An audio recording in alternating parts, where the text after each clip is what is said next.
Évangile de Jésus-Christ selon saint Marc, chapitre 12, versets 18 à 27.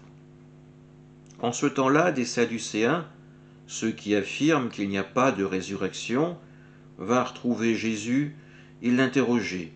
« Maître, Moïse nous a prescrit, si un homme a un frère qui meurt en laissant une femme, mais aucun enfant, il doit épouser la veuve pour susciter une descendance à son frère. Il y avait 7 frères, le premier se maria et mourut sans laisser de descendance. Le deuxième épousa la veuve et mourut sans laisser de descendance. Le troisième pareillement, et aucun des 7 ne laissa de descendance. Et en dernier, après eux tous, la femme mourut aussi. À la résurrection, quand ils ressusciteront, duquel d'entre eux sera-t-elle l'épouse, puisque les 7 l'ont eue pour épouse? Jésus leur dit, « N'êtes-vous pas en train de vous égarer en méconnaissant les Écritures et la puissance de Dieu? Lorsqu'on ressuscite d'entre les morts, on ne prend ni femme ni mari, mais on est comme les anges dans les cieux. Et sur le fait que les morts ressuscitent, n'avez-vous pas lu dans le livre de Moïse, au récit du buisson ardent, comment Dieu lui a dit, « Moi, je suis le Dieu d'Abraham, le Dieu d'Isaac, le Dieu de Jacob. Il n'est pas le Dieu des morts, mais des vivants. Vous vous égarez complètement. » Acclamons la parole de Dieu. Les Sadducéens viennent trouver Jésus. Dans leur système de croyance, la résurrection n'est pas possible. Alors ils exposent à Jésus cette situation absurde de la femme aux 7 maris. Le jour de la résurrection, de qui sera-t-elle l'épouse? Du premier, du deuxième, ou ainsi de suite jusqu'au 7e?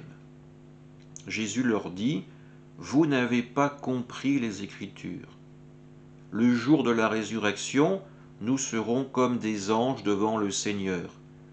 Les règles terrestres ne seront plus de mise. La création sera rénovée, transcendée, et notre relation les uns avec les autres sera basée sur l'amour et la miséricorde, et non plus sur les règles terrestres. » Ensuite, Jésus leur souligne également la parole de Dieu qui a été donnée à Moïse au récit du buisson ardent.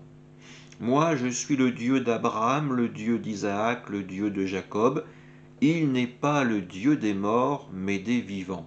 Vous vous égarez complètement. » Parfois, notre logique humaine nous fait dévier de la parole de Dieu. Nous interprétons le texte non pas tel qu'il se présente, mais comme nous voulons ou comme nous souhaitons le comprendre. Nous le déformons parce qu'il ne correspond pas à nos attentes.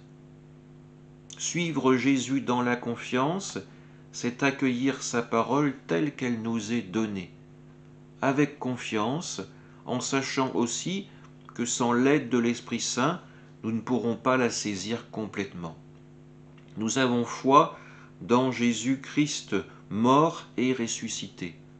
Nous le savons, ceux qui rejoignent Dieu ne le rejoignent pas pour une éternité de mort, mais pour une éternité de vie. Alors tournons-nous vers le Seigneur avec confiance, avec espérance, car nous le savons, il est amour et vérité, il est le chemin de vie. Amen.